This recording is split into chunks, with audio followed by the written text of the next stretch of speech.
Well, honey, sometimes you just have to compromise, my mom said during one of our usual Sunday afternoon phone chats. She was chopping zucchini in her kitchen in Portland, and I was sitting on a park bench in the sun here in San Francisco.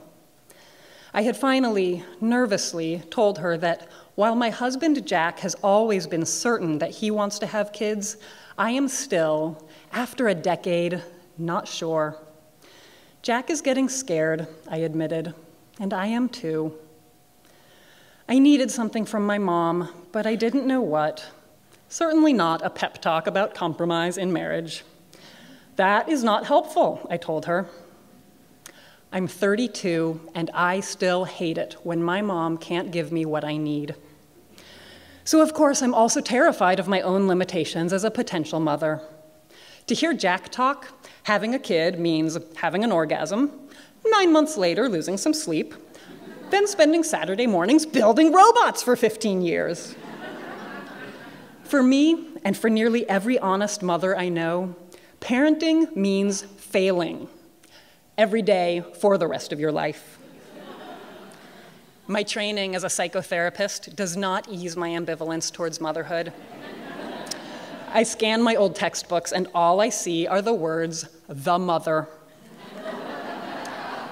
In order to raise a healthy child, they all say in some form, the mother must be warm, attentive, and loving.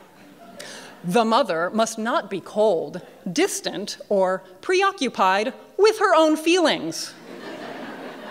Reading these books, you'd think that the emotional health of all humanity is yet another burden that women carry alone. The stakes don't seem so high for men like Jack. Jack never gets caught up in the perfection-failure dichotomy the way I do. He just sees himself as good enough to be a dad. Ah, good enough. In the 1960s, in the midst of a flood of psychological research on mothers and children, British psychoanalyst Donald Winnicott coined the phrase, good enough mother. A good enough mother, Winnicott explained, is an ordinary person who meets her child's needs most of the time, but not all the time. The good enough mother is allowed to fail, once in a while. So, I asked my own therapist, what's the bottom threshold for good enough mothering? For the past year, I've sat in this man's office and spun around and around the topic of motherhood like a carousel with an anxiety disorder. I don't even know if my own mother was good enough, I continued, so what chance would I have? And what on earth did Winnicott even mean by that phrase? Winnicott was a product of his time, my therapist responded, so he focused on the mother as the primary caregiver.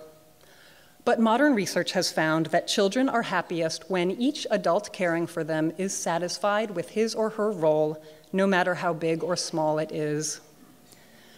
Whoa. It makes sense. After all, how can any one person ever be enough for another? Don't we all need a village behind us?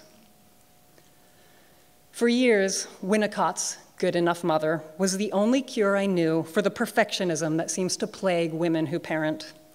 But I think we need a new phrase, one that gives all of us, including me and my mother, permission to be not good enough, so that we can be freed to let others fill in the gaps.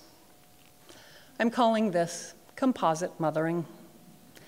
Composite mothering means helping your daughter discern which adults in her life can understand her in ways that you maybe just can't. It means paying for your son's therapy when he turns 25 or maybe at age 9. It means childcare exchanges, so for an afternoon you can give to other kids what their parents lack, and vice versa. Most of all, composite mothering means we are all fast friends with our own incompleteness, our needs and failures, and the many ways we are not enough. As Jack and I try on the possibility of becoming parents, I'm realizing that the people in this world who most need mothering might not actually be children. They might be the mothers.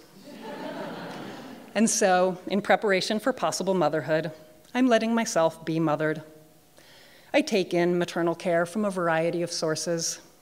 My therapist, the big dude at my church whose hugs I would pay good money for, and my 2 clinical supervisors, women who have heard my dumbest professional moments and still cheer me on. And there's my mother, whose cheery Sunday afternoon messages I always save, because her voice, like a flashlight in a cavern, helps me see into the crevices of my own longing. Her voice stirs me to begin piecing together my own composite mothering.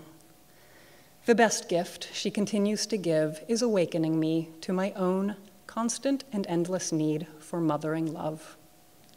Thank you.